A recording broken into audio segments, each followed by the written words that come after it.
has been 3 years since Halo 4 was released to stores, surprising fans with how unique and glorious 343 designed it. With its beautiful story and competitive multiplayer, we thought Halo 4 would be the greatest Halo to ever be made. Now we finally got Halo 5 Guardians and can now reveal to you whether it could do better than Halo 4.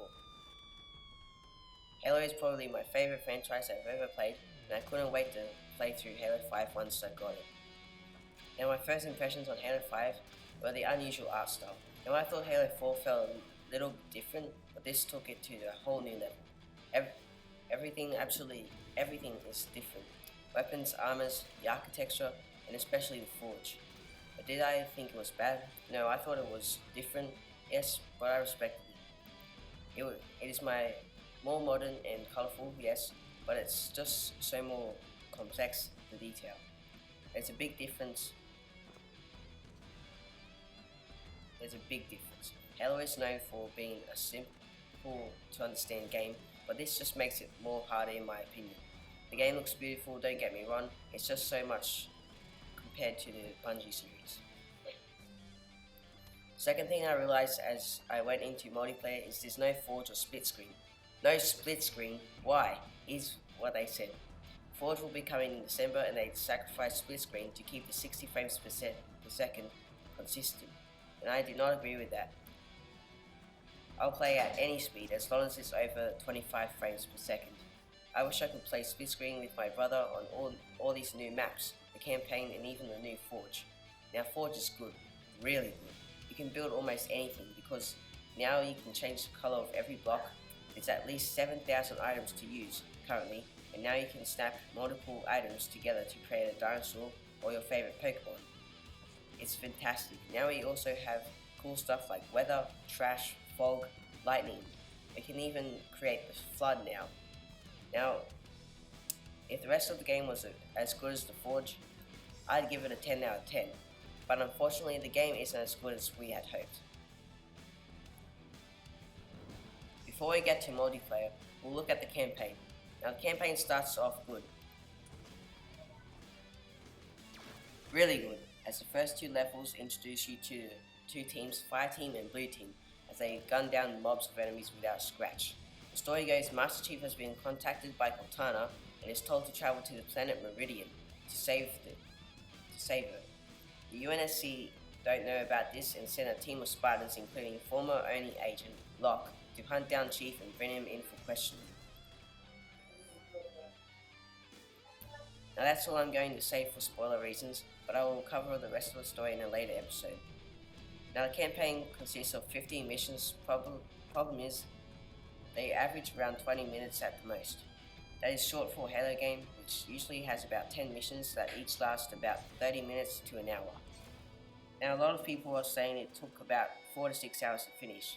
The campaign is not only unfortunately short, but also has some very questionable decisions and plot twists that either don't make sense or are really annoying. The ending is surprisingly very bad compared to Halo 4. Here it ends on 2 cliffhangers that just don't conclude the game, rather it explains that this is part 1 of a larger game, and that is very true. Halo 5 was unfortunately rushed out the shelves, no thanks to Microsoft. 343 were given a deadline just before Halo 5 was released. They gave them a big surprise, not only time to add more content like Infection, playable elites, Forge, Firefight, and a better ending. So thanks to Microsoft, 343 now have to release new monthly updates and DLC for the content they didn't get enough time for. Not only was that huge mistake made by Microsoft, but Microsoft also forced 343 to add microtransactions to Halo 5's Warzone called requisitions.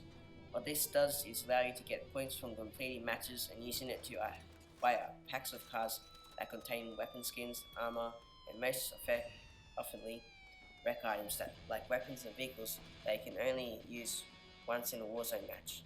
So if you spawn with a CE pistol, you could be spawn killed or something and wasted a legendary rare weapon that is very hard to get. Not only is that annoying, but you might have to play 10 matches of Warzone, the longest game mode there is, and only get 1 weapon skin or armor piece. Why? This This ruins the wreck system completely. I don't care about these wreck items I want. I want new armor and weapon skins to make my Spartan look as badass as I can. Firefight was also unfortunately missed as they didn't have time to add it into the game. But I've heard Firefight and playable elites might be coming in a later DLC or monthly update. Warzone is alright. Warzone itself is quite boring as you play on a giant map with only 12 players. Problem is, it might take you 5 minutes of the match to just get to the other side of the map to finally be killed and respawn at the start. This is frustrating and is why I never play it. Warzone Firefight, however, isn't as bad. Here you must fight against 5 waves of enemies while completing objectives, which is fun and worth the while, but it is not what fans wanted when they said Firefight. So for the final verdict for Halo 5, we have an 8.5 out of 10.